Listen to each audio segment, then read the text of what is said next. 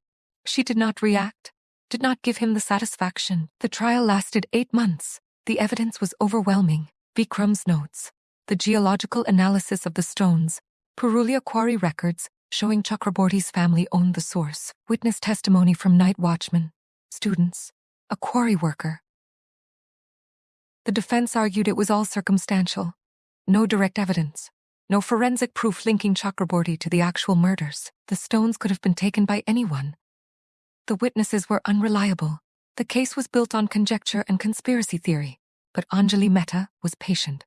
Methodical, she built the pattern piece by piece. The stones, she said, holding up a photograph of one. 12 murders. 12 stones.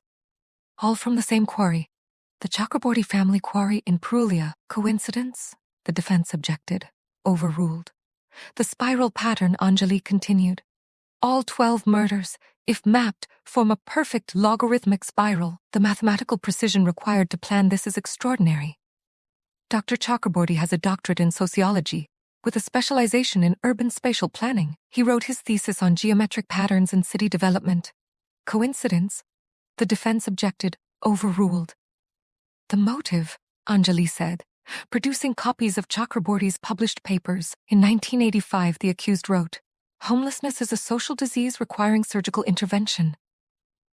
The removal of the diseased tissue preserves the healthy organism. He advocated for what he called urban cleansing. He believed homeless populations should be eliminated for the greater good of society. She paused. Let the words sink in. 4 years after writing that paper, 12 homeless men were murdered, their bodies arranged in a pattern pointing directly to his office. That is not coincidence. That is a signature. The courtroom was silent. Chakraborty sat motionless, the smile gone. On the final day, the prosecution called its last witness. Meera had not expected this. The prosecution calls Superintendent Meera Rathod to the stand. Meera stood, walked to the witness box, took the oath. Anjali approached. Superintendent Rathod, you reopened this case in 2006. Why? Because it was never properly investigated. The victims were dismissed as insignificant. But every life has value. Every murder deserves justice. You discovered evidence hidden by Inspector Vikram Bose in 1990? Can you describe what you found? Meera nodded. Inspector Bose hid a complete case file in the College Street drainage system. He included witness statements, forensic analysis, and his own conclusions. He identified Dr. Chakraborty as the killer, but before he could make an arrest, he disappeared. Why did he hide the evidence? Because he knew he would be stopped. The Intelligence Bureau had classified Dr. Chakraborty as a protected asset. Inspector Bose hid the evidence so that one day someone would find it. Someone who cared enough to look in the places society ignores. Anjali held up Vikram's notebook. This is Inspector Bose's original case file. Found exactly where Superintendent Rathod said. Sealed in waterproof casing, preserved for 16 years. Waiting. She turned to Meera. How did you find it? Meera hesitated. Grid sight was not something she discussed publicly. I used spatial analysis. Pattern recognition. The 12 murders formed a spiral. The spiral pointed to a specific location.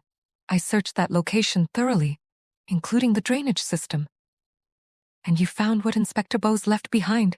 Yes. One final question, Superintendent. Do you believe Dr. Chakraborty is guilty? The defense objected. Calls for speculation. Overruled, the judge said. The witness may answer. Meera looked directly at Chakraborty. I do not believe he is guilty. I know he is guilty. I have seen the evidence. I have spoken to witnesses. I have stood where Inspector Bose stood and seen what he saw. This man murdered 12 innocent people because he believed their lives were worthless. He is guilty, and he must be held accountable. Silence. Then Chakraborty laughed. A cold, brittle sound. You think you have won, he said, standing. You think justice has been served. But I did win. I eliminated 12 units of social waste. I improved the city. And I lived free for 17 years. 17 years of freedom for 12 homeless men. I call that a victory. The courtroom exploded. Shouts. Cries of outrage. The judge hammering his gavel. Security restrained Chakraborty. Dragged him from the courtroom. His laughter echoed down the hall. Chapter 3. The verdict. The jury deliberated for 3 days. On the 3rd day they returned. On the charge of murder in the first degree. Count 1. How do you find the defendant? Guilty. Count 2. Guilty. 12 times. 12. Guilty verdicts. The families wept. Meera sat motionless. The judge called for sentencing. Dr. Arindam Chakraborty, you have been found guilty of 12 counts of premeditated murder. You have shown no remorse. You have demonstrated contempt for human life and for this court. The judge removed his glasses, looked directly at the old man. You used your education, your position, your privilege to justify the murder of 12 human beings. You believed yourself above the law, above morality, above basic human decency. He put his glasses back on. I sentence you to life imprisonment without the possibility of parole. 12 consecutive life sentences. You will die in prison, and the world will forget you, but we will remember them, Raju, Dinesh, Shankar, Gopal, Arun, Mahash, Rushesh, Ravi, Prakash, Vijay, Ramesh, Mohan. The judge stood. The courtroom stood. These names will be recorded. These men mattered. These men are remembered. Court is adjourned. Chakraborty was led away. He did not look back. Outside the courthouse, Meera stood in the rain. Kolkata rain, the same rain that had fallen on the 12 victims as they slept. A woman approached, old, bent, holding a photograph. Superintendent. The woman's voice was soft. Meera turned. I am Kamala Devi. We spoke on the phone. My son was Raju, the first victim. Meera recognized the voice, the woman who had called her in Dehradun. Kamala held out the photograph. A young man, bright smile, holding a cricket bat. This was my Raju. 23 years old. He had dreams. He wanted to be a cricket coach, but he lost his job, lost his home, ended up on the streets. Tears ran down her weathered face. The police said he did not matter, but you proved them wrong. You proved my son mattered. Meera took the photograph, looked at the young man's face.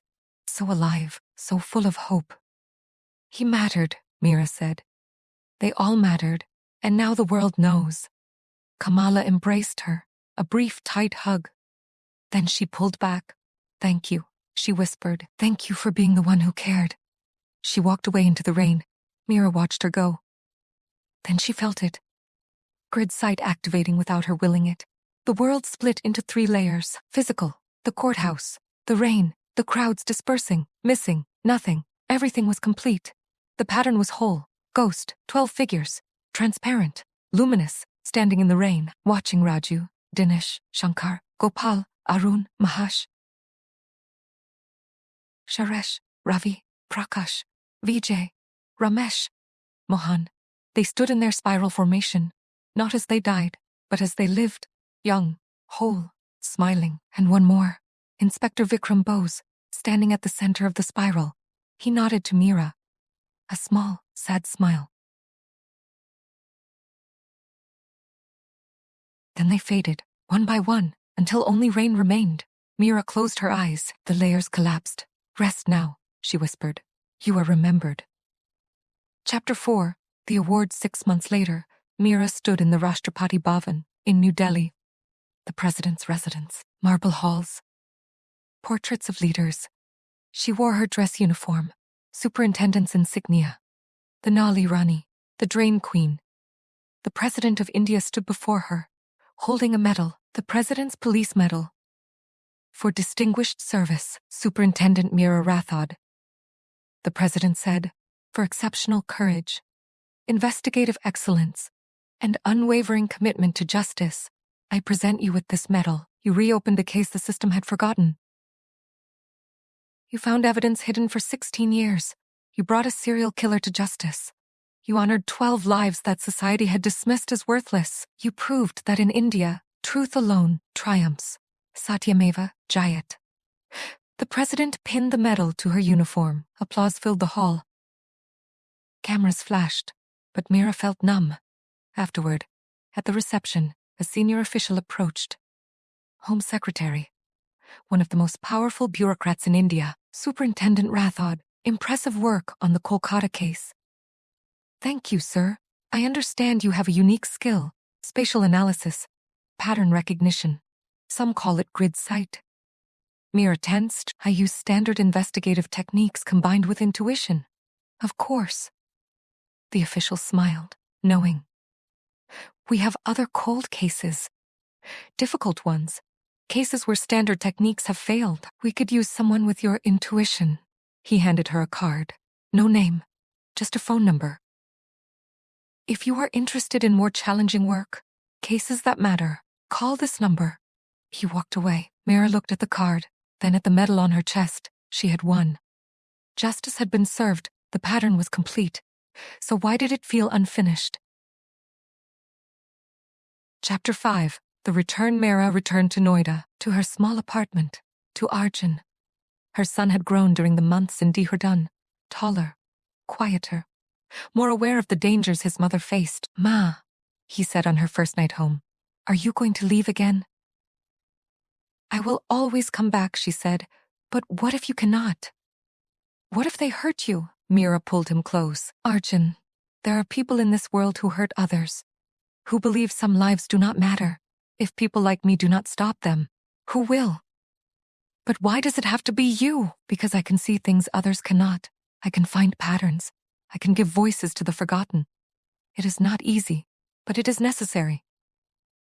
Arjun was quiet for a long time. The 12 men, he finally said.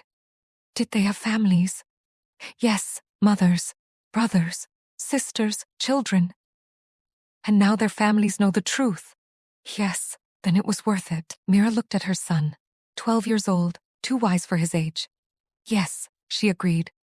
It was worth it. Chapter 6. The file 3 months later, Meera sat at her desk in Noida Crime Branch headquarters. Paperwork. Reports routine. She had been assigned to review cold cases from 2003 to 2012, the bureaucracy's way of using her skills while keeping her away from active danger. Fine, she would take it. A file landed on her desk. Delivered by a junior constable. From the archives, ma'am. Marked priority review. Meera opened it. Case number 99, Ghaziabad, 1994, 11 women. Ages 20 to 35, strangled. Bodies found wrapped in silk fabric, each murder exactly 14 days apart. Investigation stalled. No arrests. Case closed in 1996 due to lack of evidence. Meera read through the file, studied the crime scene photographs. The pattern became clear. The bodies were not randomly disposed of, they formed a line. 11 points along the Grand Trunk Road from Delhi to Ghaziabad. The silk fabric was not random. Each piece was from a different sari, traditional, hand-woven, expensive, and the victims, all 11 had one thing in common. They worked in textile factories, weavers, dyers, seamstresses. Meera felt grid sight tingle at the base of her skull. The pattern wanted to reveal itself. She closed the file, looked at the date, 1994, 13 years ago. The killer could still be alive, still free. She picked up her phone. Called Inspector Harish Singh. Harish, I need you to pull all textile factory records from Ghaziabad, 1993 to 1995. Textile factories, Meera? What case are you working? Case 99, the silk strangler. Silence. Then, that case is closed, unsolved. It is reopening today. Another pause. You never stop, do you? Number I do not. Meera hung up, opened the file again, stared at the photographs. 11 women. Forgotten. Dismissed. Just workers, just women, but not to Meera. To Meera they were voices waiting to be heard, patterns waiting to be seen, justice waiting to be delivered. She pulled out a map of Ghaziabad, began marking locations. The hunt had begun again. Epilogue: the pattern never ends that night. Meera stood on her apartment balcony. Noida spread before her. Lights, traffic, millions of lives. Somewhere in that city, in this country, crimes waited in darkness. Victims waited for justice. Families waited for answers. And Meera would find them, because that was who she was. Not just a police officer, not just a detective, the Naali Rani, the drain queen. The one who looked where others refused to see. The one who remembered the forgotten. The one who completed patterns others could not perceive. Grid sight flickered, showing her the city in 3 layers. Physical, buildings, roads, people, missing, the gaps. The absences, the victims no one had found yet. Ghost, the echoes, the crimes, the patterns waiting to be uncovered. She closed her eyes. Let the layers collapse. Tomorrow she would begin case 99. Tomorrow she would hunt again. But tonight, she allowed herself a moment of peace. The 12 were at rest. Vikram could rest. The pattern was complete. Until the next pattern began, because the truth was this: evil never sleeps. Injustice never stops. The powerful will always prey on the powerless. But neither does Meera Rathod sleep easy, and as long as she draws breath, as long as grid sight shows her what others cannot see, she will hunt. She will find. She will remember, and she will deliver justice. Satyameva Jayat. Truth alone triumphs. Always. Meera turned from the balcony, walked inside, picked up the file for case 99. 11 women. The Silk Strangler.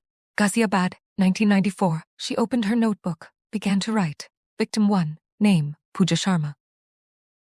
Age 23. Weaver at Gupta Textile Mill, found March 1st, 1994, wrapped in red silk sari, strangled with yellow cotton thread. Body discovered on Grand Trunk Road, kilometer marker 42. The words flowed, the pattern emerged, and Meera smiled, not with joy, but with purpose. This was who she was. This was what she did, and she would never stop. The next morning, Meera's phone rang. Unknown number, she answered. Superintendent Rathod? A man's voice. Nervous. Speaking. My name is Rakesh Sharma. My sister was murdered in 1994. Pooja Sharma. She was 23. They found her on the highway, wrapped in silk. The police said they could not find who did it. They said the case was closed. Meera sat up straighter. Mr. Sharma, I reopened your sister's case yesterday. Silence, then a sob. After 13 years. Why now? Because she deserves justice. They all do, and I will find who did this. How can you be sure? Because I see patterns others miss. Because I do not give up. Because your sister mattered. Another sob, quiet, grateful. Thank you, Rakesh whispered. Thank you for remembering her. After the call, Meera stood, stretched. Looked at the caseboard she had started. 11 photographs, 11 women, 11 lives cut short. I will remember all of you, she said to the photographs. I promise. She picked up her jacket, her badge, her gun. Time to go to Ghaziabad. Time to walk the Grand Trunk Road. Time to see what grid site would show her. Time to hunt. Final scene. The call 6 months after the Chakrabarti verdict. Meera received a letter. No return address. But she recognized the handwriting. Dr. Arindam Chakrabarti. From Tihar jail in Delhi. She almost threw it away, but curiosity stopped her. Inside, 1 page. Neat handwriting. Superintendent Rathod. I write this from my cell. Life imprisonment. 12 consecutive sentences. I will die here. You won. But did you? You think you saved the city. You think you honored the 12. But ask yourself, who remembers their names today? The media moved on. The public forgot. Justice was served. And society continued as before. The homeless still sleep on the streets. Society still ignores them. Nothing changed. I killed 12. But the system kills thousands through neglect, through apathy, through institutionalized indifference. You caught one monster. But the true monster is the society that created the conditions I exploited. So yes, you won. You put me in prison. But the pattern continues. Different killer, same victims, because society has not changed. Perhaps one day you will see that. Perhaps one day you will realize we were fighting the same battle. You through justice. I through elimination. Both of us trying to fix a broken system. I wish you well in your future cases. I hear you have reopened the Ghaziabad silk strangler file. 11 women. Textile workers. 1994. Good luck. You will need it. Dr. Arindam Chakraborty, prisoner number 47,832 Tihar jail. Meera read the letter twice. Then she lit a match. Watched it burn. He was wrong. Change did not come from murder. It came from remembering, from honoring, from refusing to let anyone be forgotten. Raju, Dinesh, Shankar, Gopal, Arun, Mahesh, Sharesh, Ravi, Prakash, Vijay, Ramesh, Mohan. 12 names that would not be forgotten, not while she lived. And 11 more names waiting. Pooja, Naha, Priya, Anjali, Kavita, Deepa, Sunita, Geeta, Radha, Meena, Savita. The silk strangler's victims. Meera would find him. She would bring him to justice. And she would make sure the world remembered every single name. That was the difference between her and Chakraborty. He killed to erase. She investigated to remember. He destroyed lives. She restored dignity. He created patterns of death. She completed patterns of justice. And that made all the difference. Meera stood. Walked to her wall. The caseboard for 99 was growing. Red strings connecting locations, photographs. Timelines. She picked up a marker, wrote across the top. The Silk Strangler, case number 99. Ghaziabad, 1994 below it. 11 women. 11 voices. 1 truth. And below that, Justice delayed is not justice denied. She capped the marker, stared at the board. Grid sight activated. The layers appeared. Physical, the board, the strings, the photographs. Missing, the killer, the motive. The final piece, ghost. The 11 women, standing together, waiting. And behind them, one more figure. Male shadowy, holding silk fabric. The killer. He was out there somewhere, and Meera would find him. She turned away from the board, looked out the window at Noida's skyline. Somewhere in India, another case waited. Another pattern, another set of forgotten victims, and Meera Rathod would hunt them all. One by one, case by case, pattern by pattern, until the day she could no longer see, until the day grid sight faded, until the day her body gave out, but not today. Today she was 39 years old. Superintendent of Police. The Naali Rani, the detective who never stopped. Today, she had work to do. She picked up her phone, dialed Inspector Harish Singh. Harish, I need everything you can find on textile mills in Ghaziabad. 1993 to 1995. Every factory. Every owner. Every worker. On it. When do you want it? Yesterday. Harish laughed. You know, most people relax after solving the case of the decade. I am not most people. Number, you are not. You are the Naali Rani, and thank God for that. Meera smiled. I will call you tomorrow. She hung up, grabbed her jacket. Time to go to Ghaziabad. Time to walk the Grand Trunk Road. Time to stand where the 11 women fell. Time to see what grid sight would reveal. Time to hunt. Because that was who Meera Rathod was. The one who remembered. The one who saw. The one who completed patterns. And the one who never ever stopped. She opened the door, stepped into the hallway. Behind her, the caseboard waited. 11 photographs, 11 women who deserved justice. Ahead of her, the hunt. And inside her, grid sight hummed with anticipation. The pattern was calling. And Meera Rathod always answered. The end of case number 100, the Naali Chronicles continues. Next, case number 99. The Silk Strangler Ghaziabad, 1994. 11 women, 14 days between each murder. Bodies wrapped in silk, strangled with thread. The killer vanished. Until Meera Rathod reopens the file. Coming soon.